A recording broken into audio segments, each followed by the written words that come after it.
today's video nga mga amiga ay namalengke nga lang tayo ng mga pandagdag paninda natin. Bumili nga tayo mga amiga ng citrus, ng mangga, ng kamatis at ng mais. Eto nga rin, umakit nga din tayo ng Indian mango para nga mga amiga makakuha nga ng mga mangga. Hello mga amiga, mga kahito, panibagong araw, panibagong pagtitinda na naman. Pero bago ang lahat, samahan nyo nga muna kami para mamalengke ng mga paninda natin. Yan guys, nandito nga kami ngayon sa Sangitan Supermarket ng Cabanatuan City. Kasama ko ang aking kapatid, tsaka si Jeana, ang birthday girl. Maghahanap kami ng mangga.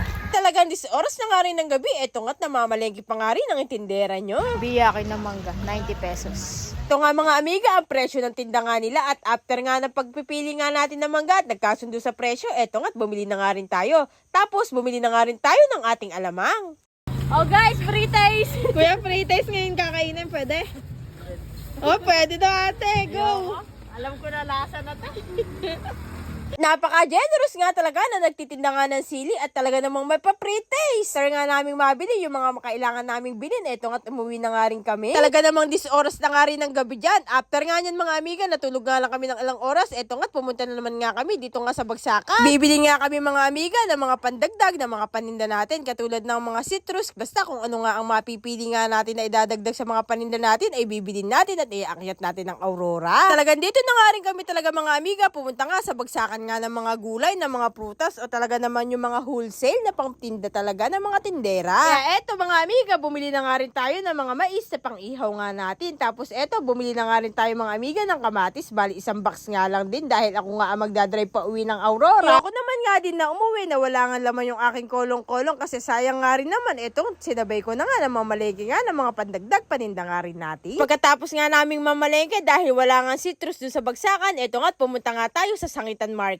Dito pa nga rin sa Nueva Ecija at talagang alam na nga natin yan kasi laking Nueva Ecija nga tayo. Bata pa rin nga talaga tayo mga amiga ay sanay na nga rin tayo sa ganitong trabaho dahil yung nagtitinda nga yung lola ko ay palagi nga akong kasakasama. Pagkatapos niyan, syempre namili na nga lang din tayo ng mga citrus tapos yun na nga napili nga natin. Eto nga't kinakarga na nga rin namin dahil nga sayang yung oras at taakit pa nga kami ng Aurora. Sa aming mga tindera kasi time is gold, time is money kaya wala kaming sinasayang na oras. Nung pagkabili nga namin lahat ng mga pandagdag paninda natin, eto nga't bumalik na nga rin kami para maiayos na nga din sa ating kolong-kolong. Sa ating motor na sasakyan, pabalik nga ng Aurora at nung naayos na nga rin natin mga amiga, eto nga't nakasilayan ko yung mga mangga na malalaki kaya ayan, dali-dali ko nga kinuha yung sungkit. Dahil may dugong unggoy na dumadaloy sa aking katawan kaya ayan, dali-dali at kumakaripas nga ako, umakit nga sa puno ng Indian mango. Tignan nyo naman, medyo may kataasan nga rin yan mga amiga. Syempre, kayang-kaya pa nga rin natin yan. At nagyabang pa nga ng bahagya at tala mo naman talagang hindi nanginginig nga yung tuhod natin nung nakakit nga tayo sa puno. Dahil nga maikli nga ang bisig ng amiga nyo, kaya eto kumuha at gumamit na nga tayo ng sungkit para mapadali na nga din yung ating pagkuha nga ng mangga kasi nga medyo may kataas. Talagang todo kapit nga din talaga ang amiga nyo dahil nga baka nga tayo malaglag. Katulad nga dati nung grade 6 nga ako,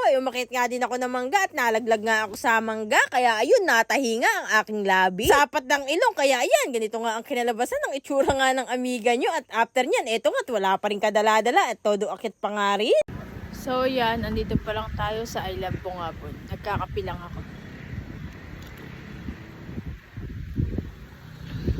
Medyo malayo-layo ba ibabiyahihin natin. Kargado tayo ng mga paninda. Ayun o. Inaantok kasi ko eh. Mahirap mag-drive pag inaantok kaya kailangan natin magkape. Ito ay citrus. Sa baba, mais, mangga, mga kalabasa. Tapos, ayun kung ano-ano pa. Dalawa lang kami na aakyat ng Aurora ngayong araw na to. So, kape muna tayo tapos drive ulit ako.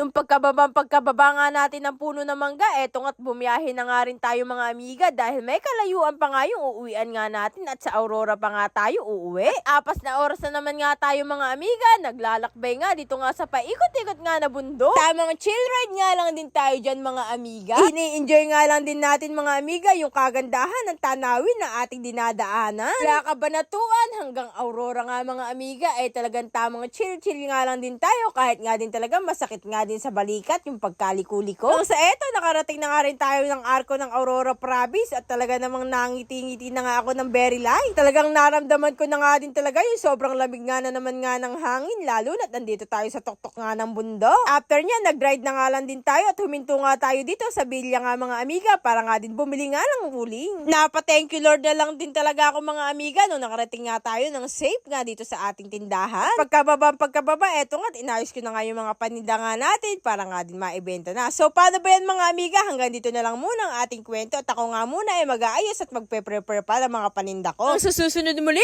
maraming salamat sa pananood. Bye!